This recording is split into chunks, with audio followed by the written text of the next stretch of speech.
दुनिया चले न श्री राम के बिना, राम जी चले न हनुमान के बिना।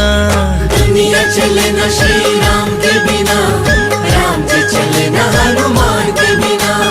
दुनिया चले न श्री राम के बिना, राम जी चले न हनुमान के बिना।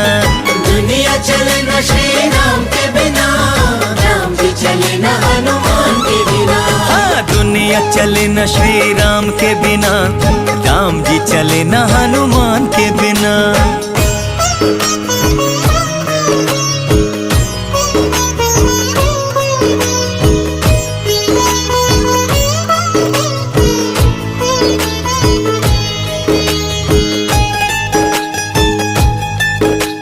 जब से रामायण पढ़ ली है, एक बात मैंने समझ ली है।